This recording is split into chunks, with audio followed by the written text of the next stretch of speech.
Bueno, pues muchas gracias por venir. Hoy vamos a hacer una charla sobre Howard Phillips Lovecraft. Imagino que algunos lo conocerán, otros no. Mucha gente más conocerá antes a su monstruo Cthulhu, aquí bien majo detrás, que al propio escritor. Pero es un autor norteamericano de terror y horror cósmico que ha tenido mucha influencia en la cultura popular, principalmente cine, cómics, videojuegos, grupos de metal también. Y vamos a ver un poco sus características y después hago una reflexión final sobre lo que puede significar su obra o no. ¿Quién fue Lovecraft? Lovecraft fue, antes que nada, un escritor pulp. Un escritor pulp que hoy en día están muy romantizados, pero que en la época eran los pringaos, los don nadie, los frikis que escribían terror, ciencia ficción, horror y que publicaban en revistas que se llamaban pulp, que se llamaban así por el material de pulpa con el que usaban para hacer las revistas, ¿de acuerdo? Entonces, escritores pulp que en su momento eran lo que hoy en día diríamos un friki, pero que ha dado algunos nombres que a lo mejor os suenan. ¿Qué otros escritores pulp había? Un tal Robert T. Howard, creador de Conan, tal vez os suene. Un tal Isaac Asimov, igual puede sonar por ahí. E incluso un jovenzuelo, Frank Herbert, y que más tarde escribió la novela Dune. Entonces realmente los escritores pulp han dado auténticas leyendas de la literatura de terror y ciencia ficción. ¿Qué también era Lovecraft? Bueno, era un señor solitario y soñador. No tan solitario como a veces mucha gente se piensa, es decir, no se dedicaba a pasearse por Providence por las noches sin hablar con nadie. Tenía un grupo de amigos, lo que luego fue el Círculo Lovecraft, con el que llegó a intercambiar cerca de, creo que eran 1.700 o 2.000 y pico cartas. Entonces, una persona social no se cartea con tanta gente durante tantos años, pero sí que era de un carácter bastante reservado. Aunque en una fiesta, él era abstemio, en una fiesta le echaron unas gotitas de ginebra en la bebida y al día siguiente todo el mundo comentaba lo especialmente gracioso que estaba Howard Phillips aquella noche. Pero bueno, sí, era alguien muy reservado, introvertido, que se abría principalmente con sus amigos más cercanos mediante cartas y hablando de lo que él apasionaba, que es la literatura y los sueños, y que gran parte de estos sueños los traspasó a su propia literatura. De hecho, hay un tipo de relatos, como veremos después, que son los relatos oníricos, muchos de los cuales están sacados directamente de sus sueños, o mejor dicho, pesadillas. También era bastante elitista y de espíritu aristocrático. De hecho, para Lovecraft, el tener que ponerse a trabajar de corrector literario, que tampoco se fue a la obra, ya fue como una humillación, porque él se consideraba, pese a que era norteamericano, él era un señor inglés, muy aristocrático, muy altivo, amable con sus amigos, eso sí. Y por último, era contrario a la modernidad de su época. Era un clásico. Lovecraft, si viviese hoy en día, sería un retro, sería el que le molan las cosas de antes. A Lovecraft le molaría el cine de los 70 y 80. Entonces él un poco tiraba mucho de la literatura clásica, le gustaba mucho, por ejemplo, el clasicismo árabe. El libro ficticio más famoso que él creó, que es el Necronomicon, el autor que puso era Abdul al-Jazred, que era un árabe, y le gustaba mucho toda esta cultura árabe preislámica que él también incorporó en sus relatos. Pero bueno, como al final lo que importa de un autor no es su vida, sus manías y sus fobias y sus files, sino que es su obra, vamos a caracterizar brevemente las características principales de la literatura de Lovecraft. Básicamente es género de terror y creó un género nuevo que era el horror cósmico, que es su principal creación literaria. ¿Qué es el horror cósmico? Es un subgénero del terror en lo que da miedo, lo que causa terror, lo que causa pavor, no es nada sobrenatural. No es un fantasma, no es un espectro, no es un zombie, no es un demonio, ni ningún asesino en serie. Lo que da terror en el subgénero horror cósmico es comprender la pequeñez e insignificancia del ser humano ante la vastedad del cosmos. Nos creemos en una pequeña parcela de seguridad dentro de lo que es el ser o la realidad, pero realmente somos una cagarada de pájaro en medio del ser, de la realidad o del cosmos. Esta idea es muy potente, aunque obviamente hacer historias de personajes que se rayan la cabeza con eso, igual tampoco te daría para mucho. Entonces, las criaturas lovecraftianas que todos conocemos, Tulu, Yog-Sothoth, Nyarlathotep, después veremos otras, son una metáfora de lo hostil que puede ser la realidad o el propio universo y la fragilidad humana. Los personajes de Lovecraft nunca acaban bien, siempre acaban desesperados, se suicidan, devorados, encerrados en manicomios, siempre tienen un final sórdido, porque la idea es que se encaran ante una realidad sobre la que necesariamente tienen que sucumbir. Otra cosa muy importante son las descripciones. Son descripciones muy inmersivas con una adjetivación muy plástica.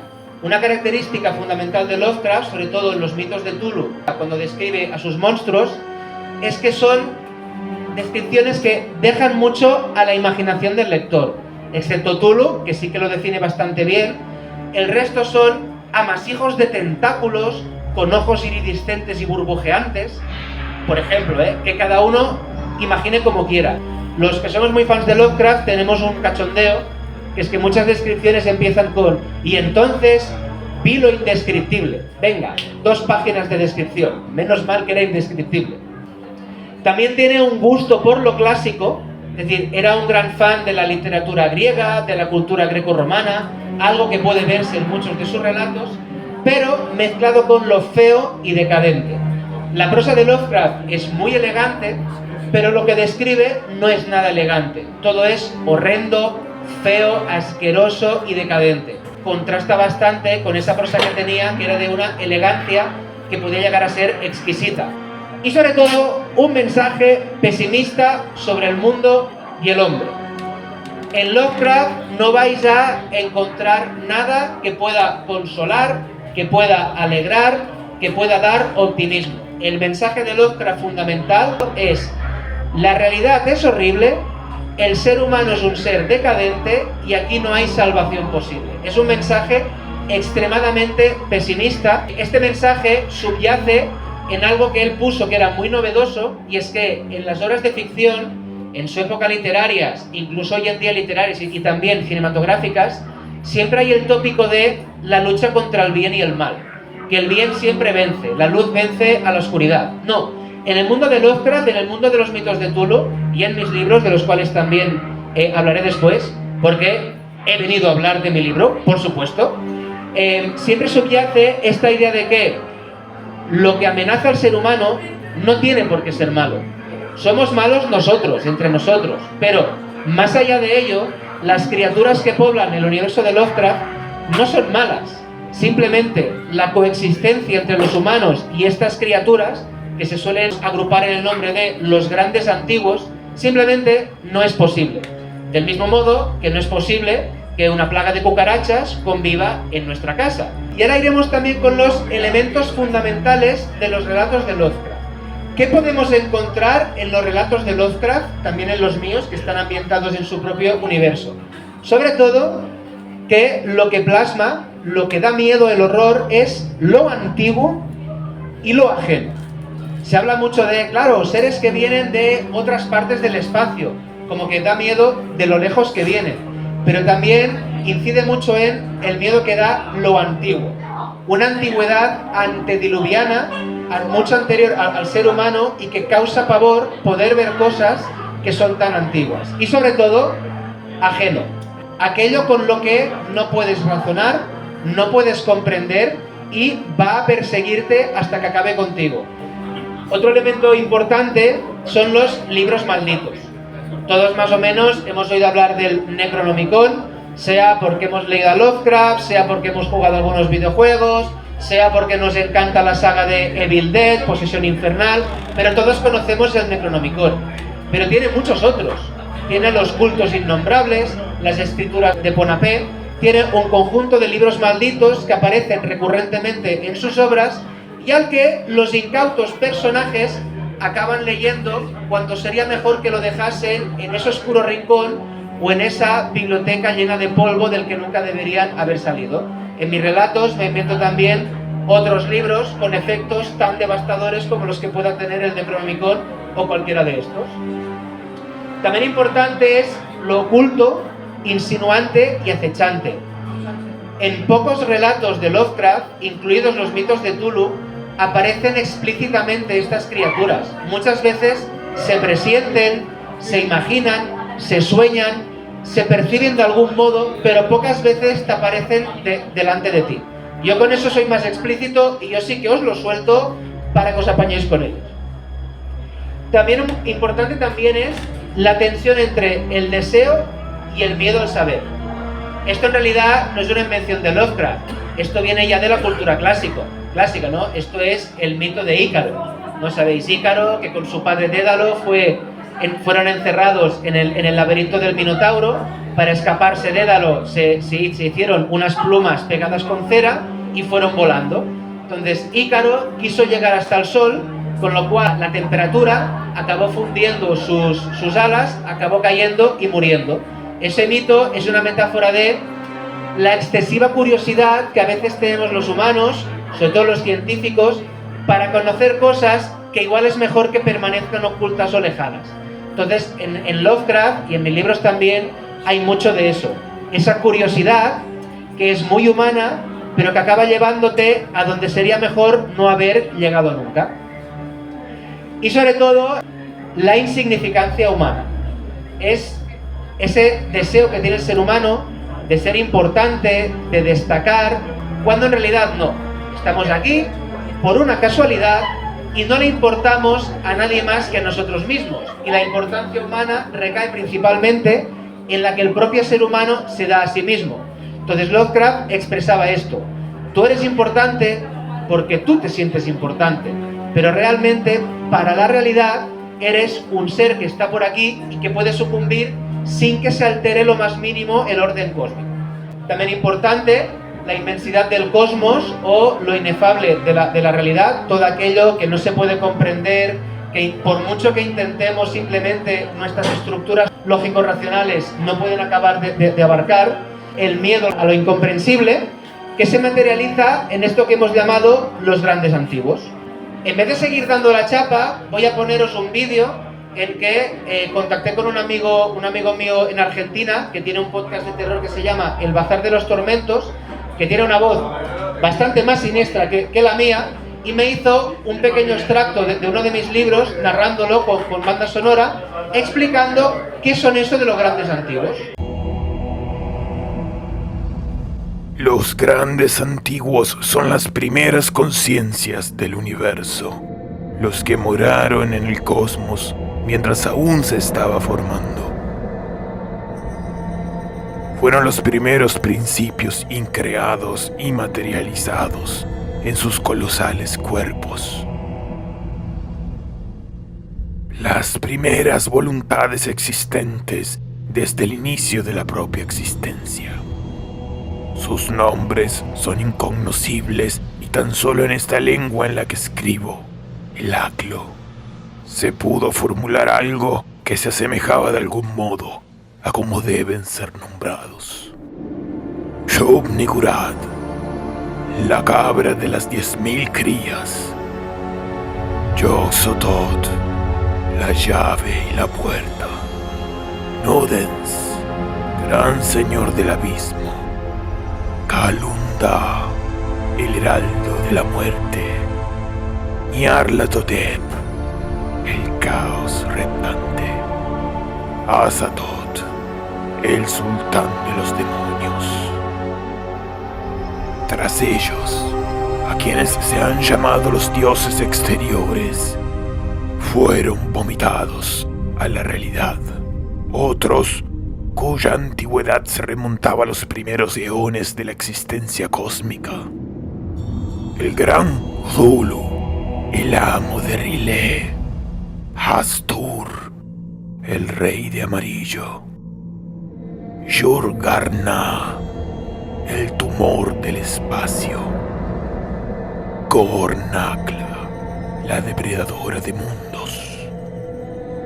Estos y muchos otros, a quienes se han adjudicado el nombre de primigenios, son inferiores a los primeros grandes antiguos. Pero su sola presencia basta para destruir almas, aniquilar civilizaciones y devastar mundos. Su nuevo albor será nuestro último ocaso.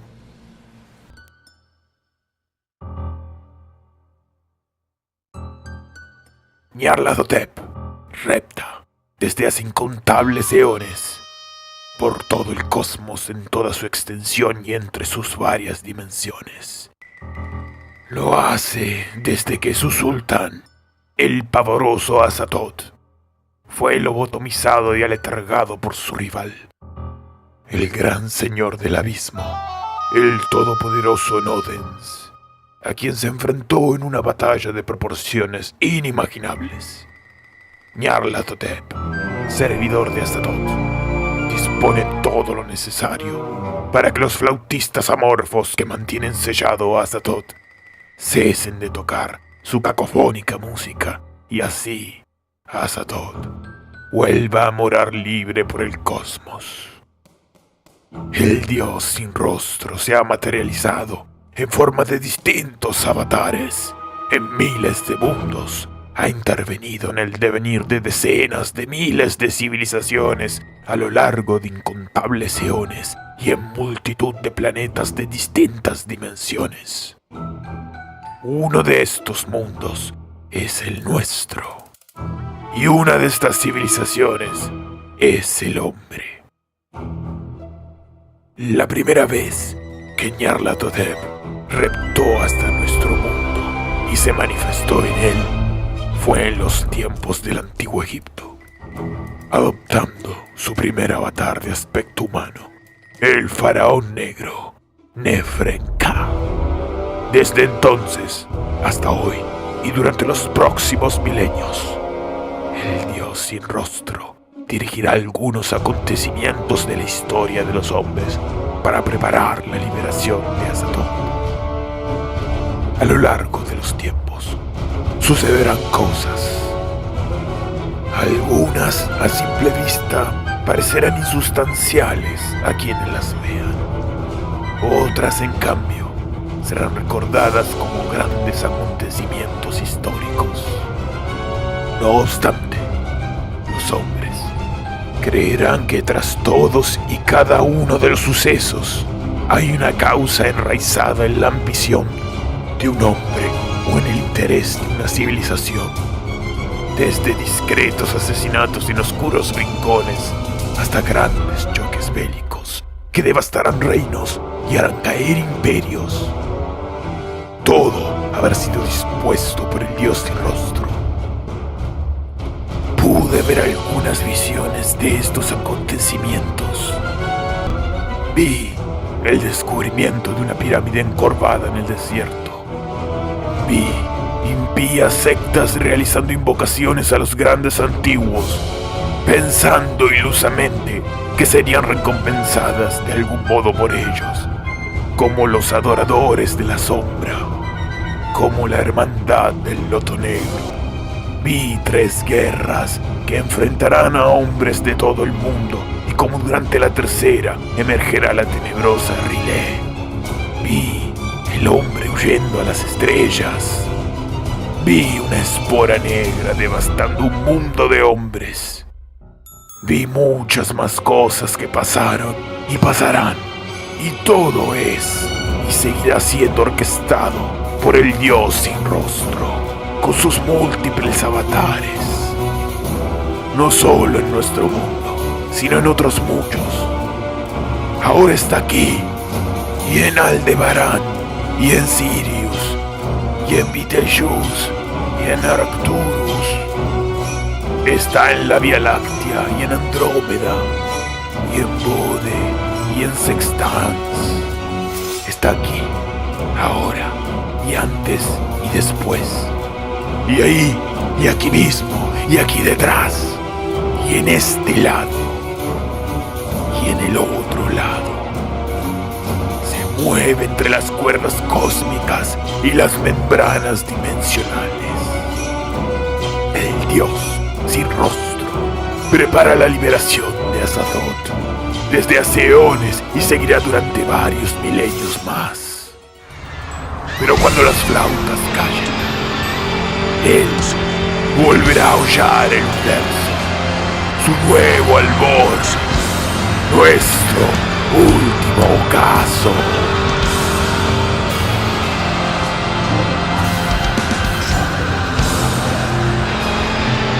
Su nuevo albor, nuestro último ocaso.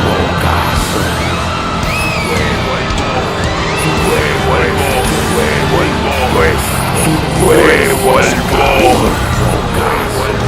nuestro nuevo ocaso, nuestro último ocaso.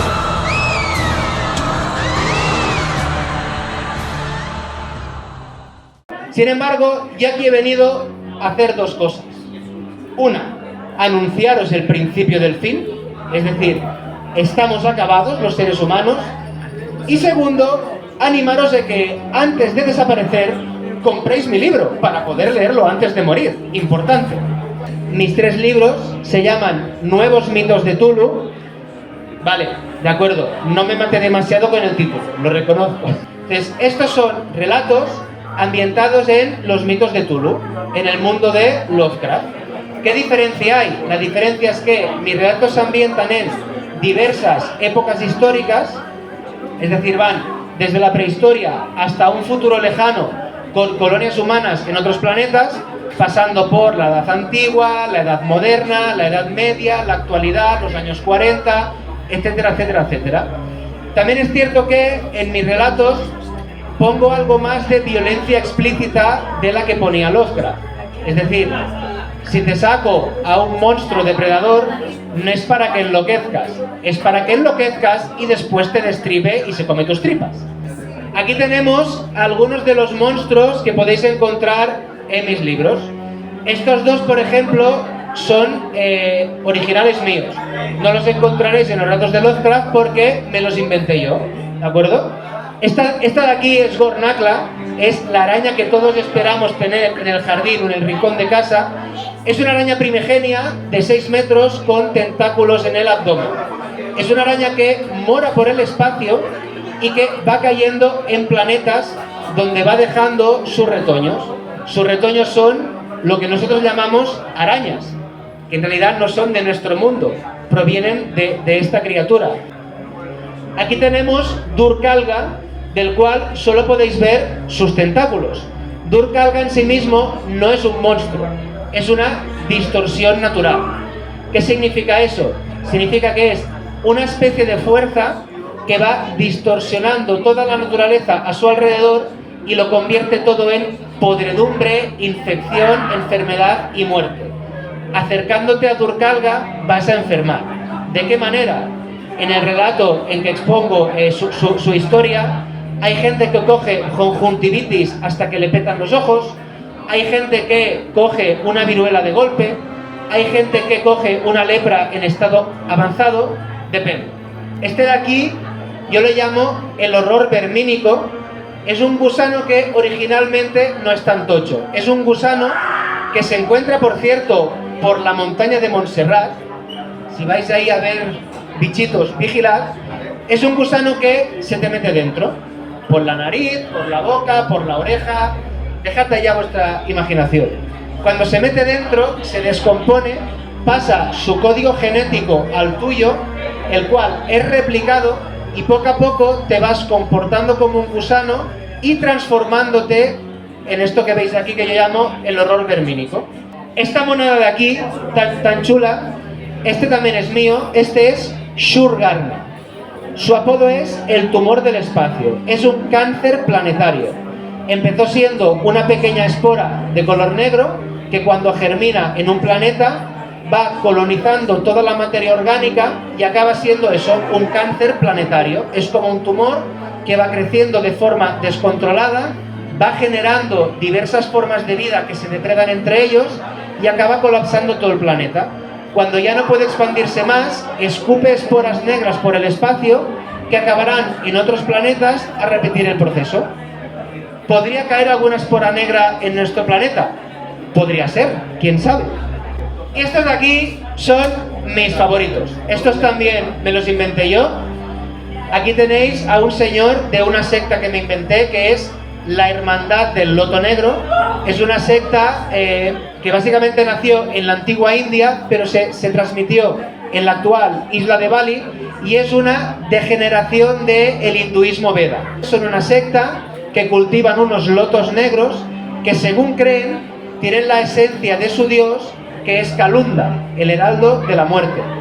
Este culto empezó a existir en la antigua India, pero los primeros hindús eliminaron todo rastro de este antiguo culto.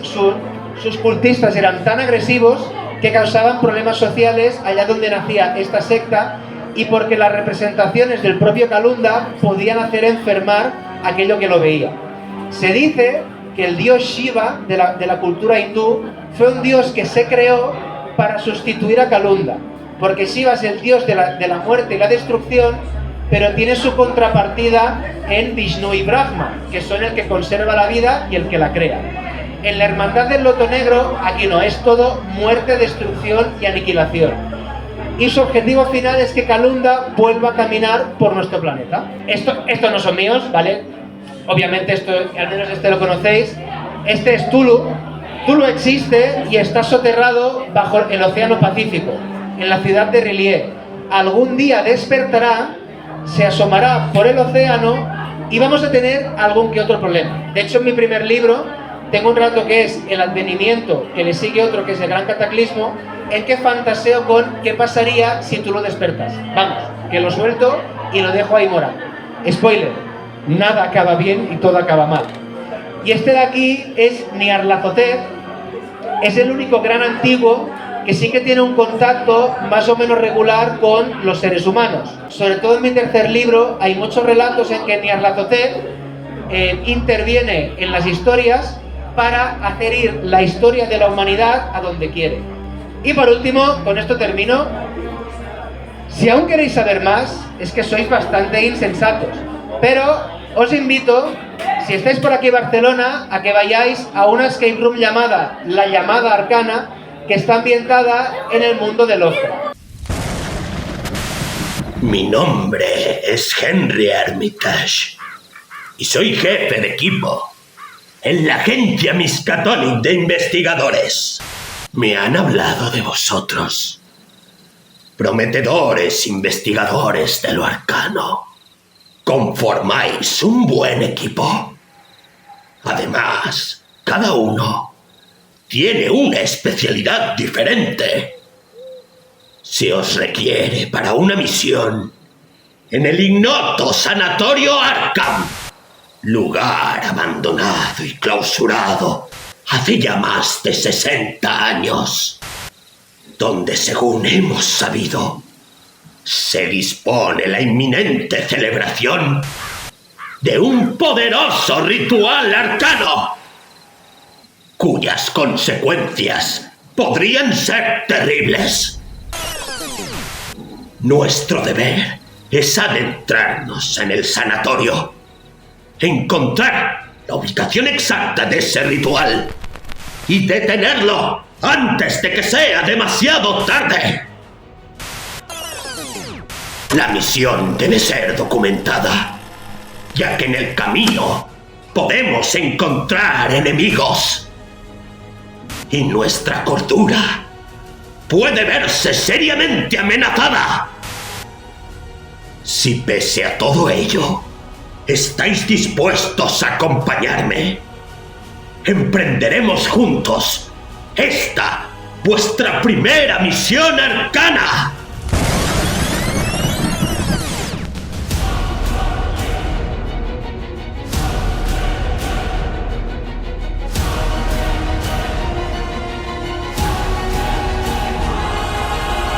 Hemos oído su llamada.